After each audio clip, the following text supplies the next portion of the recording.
Dinalo po ng ating mahal na Yorme ay isang 95 years old na po. For today's video ay dinalaw po ni Yorme Isko Moreno at Chi Atienza ang isang nanay na 95 years old na po. Bedridden na po si nanay. Grabe ang pagmahal ka ito si Yorme sa mga matatanda, sa mga seniors.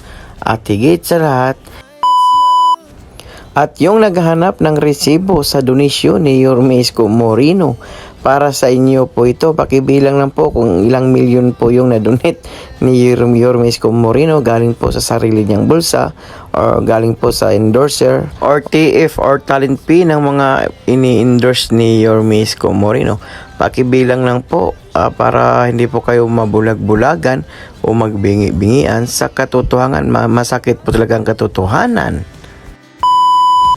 Bakit kailangan pang bumalik ni Yorme Isko sa Maynila? Yan po yung nababasa natin, napapanood natin, tanong ng mga utaw na hindi po nakakaintindi sa sitwasyon ngayon sa Maynila. Well, madali lang pong sagutin yan. Babalik po si Yorme Isko sa Maynila dahil sayang yung nasimulan niya, sayang yung effort niya na ginawa niya noon na hindi napatuloy ng kasalukuyang administrasyon. Sige nga, balikan naman kita sa pagtanong. Ikaw kaya, masasayahan ka kaya sa mga pinagpaguran mo? 24/7 ka nagtatrabaho, pinaglaban mo sa national government, nag-isipan mo ng husto kung saan kukuha ng pundo para makapagpagawa ng paaralan, ospital, kalinisan, pabahay, pagsasayos, mga kriminalidad 24/7. Kung ikaw ang kaya tatanungin ko, hindi ba masakit sa iyo na parang nabaliwala yung mga paghihirap, yung effort ni Yorme Isko Moreno? Di naman mismo siya talaga ang nagbabalik, ang gustong bumalik sa Manila, kundi sumisigaw yung batang Manileño, sumisigaw ang batang Manila, nabalik ka na Yorme Isko Moreno, dahil hindi po namin ramdam yung pagmamahal, pagkalinga ng isang ate sa lungsod ng Maynila. Kaya wag po nating sisihin si Yorme Isko Moreno kung bakit siya babalik dyan sa Maynila, kasi hindi din kagustuhan niya yan. Kagustuhan niya yan ng taong bayan. Diba, Duduiti, nangako naman si Yorme Isko Moreno na hindi na siya babalik sa Manila at magiging isa na lang siyang private citizen. Well, madali lang po yung sagot. Kung natatandaan nyo pa, yung pangako ni ate kasama si Yorme Isko Moreno, gumawa sila ng video. Nangangako siyang susundin at tatapusin at gagawin ang lahat ng naumpisahan ni Yorme Isko Moreno. Dinalo po ng ating mahal na Yorme ay isang 95 years old na po. 95 pa rin, no? Galing. Ayan o. Ayan po, dinalo po ni Yorme at Vice Chi. Ayan po.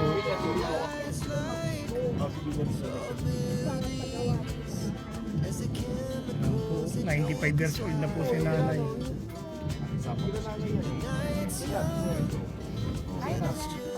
Mayor Isko Moreno Dumagoso, maraming salamat po sa inyo.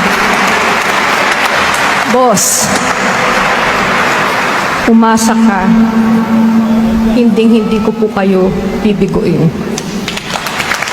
Pero yung pangakong iyon ay napako pala.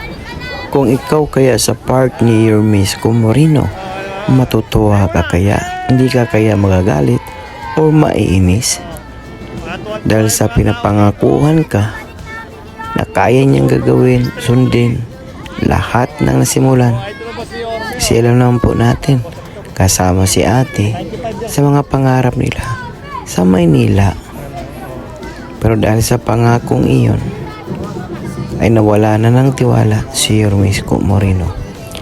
Kaya nung sumigaw ang taong bayan na bumalik ka na Yorme Isko Moreno, ay agad naman tumugon si Yorme Isko Moreno dahil si Yorme Isko Moreno may prinsipyo at ito yung prinsipyo niya. Utang na loob ko sa taong bayan.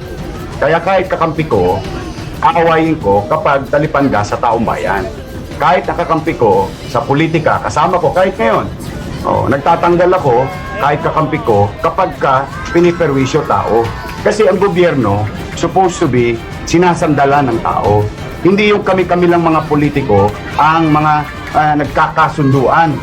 No? Dapat ang pinagkakasunduan namin yung tao. Kaya O ayan, malinaw at klarong-klaro po ang prinsipyo ni Yorme Isko Moreno na hindi niya pipiliin kahit ate pa niya, kaibigan, kamag-anak, basta yung interes niya ay pang sarili.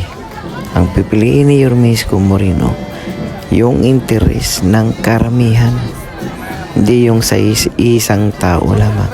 Malinaw pa sa sikat ng araw na yung layunin, legasiya, advokasya ni Yorme Isko Moreno ay para lamang sa taong bayan, para sa mga batang Manileño. At may tanong pa ang mga batang Maynila o mga Manileño kung bakit galit sila pagbabalik ang ating butihing Yorme Isko Moreno. Diba kapag gumagawa ka ng mabuti at wala kang ginagawang masama para sa taong bayan, diba dapat masaya ka pa kasi nga bumalik na yung hero ng Maynila, bumalik na yung rockstar, bumalik na yung bilis kilos 24/7. Diba dapat matuwa tayong lahat? Tuwa'y kasaya po natin. Bakit po sila galit? Dahil kung wala naman silang tinatagong kalukuhan, katulungkisan, kasamaan sa City of Manila, hindi dapat sila magalit. So yan po yung karamihang tanong ng mga taong bayan. So ngayon, bakit namimiss ng mga batang Manila si Yorme Isko Moreno? Isa na doon namimiss si Yorme Isko Moreno sa mga batang Manila, yung arwa niya, pag-aalaga niya sa mga estudyante, sa mga seniors na napabayaan na sa kasalukuyang administration. At higit sa lahat, namimiss ng mga batang Manileño yung paggawa ng mga ospital, kondo, pabahay, paaralan, kalinisan sa lansangan, pag-ayos sa may mga embornal o estero, at higit sa lahat, yung mga pailaw sa halos buong Kamaynilaan or sa City of Manila na ginagawa noon ni Yorme Isko Moreno ay unti-unti nang dumidilim ang lansangan ngayon sa City of Manila. Kaya wag po nating sisihin si Yorme Isko Moreno sa kanyang pagbabalik. Batkos, sisihin natin ang ating sarili dahil hindi natin kayang kontrolin, gampanan bilang isang public servant or pamamalakad sa ating bayan. Kaya mismong Manileño na sumisigaw, Yorme Isko, bumalik ka na. Dahil kung kontento pa sila sa kasalukuyang administrasyon, baka yung isisigaw pa nila, isa pa. Huwag na lang po tayong magturo or finger points kung bakit babalik ang ating butihing Yorme Isko Moreno.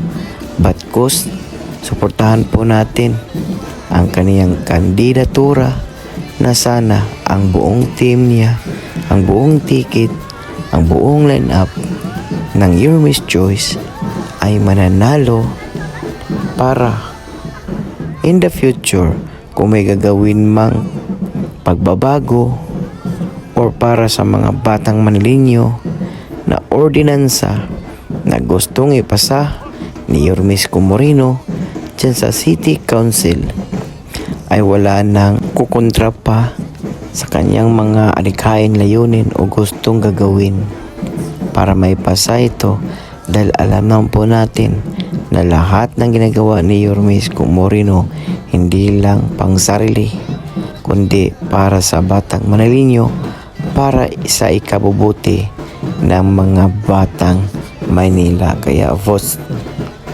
straight na po tayo. Huwag na po tayong magpaligoy-ligoy pa, kasi alam naman natin ang yung mga Yorme's Choice ay talagang maasahan, at higit sa lahat yakang-yaka kontrolin ni Yorme Isko Moreno dahil mismo siya ang nagbigay ng permiso para makasama sa kanyang ticket o line-up. Kaya ubusin na natin ang ticket o ang line-up ni Yorme Isko Moreno para sa pagbangon muli ng Maynila. Kasi alam naman po natin na talagang bilis-kilos po si Yorme Isko Moreno. Ayaw niya yung may mga tao siyang pabagal-bagal, kasi time is gold para kay Yorme Isko Moreno.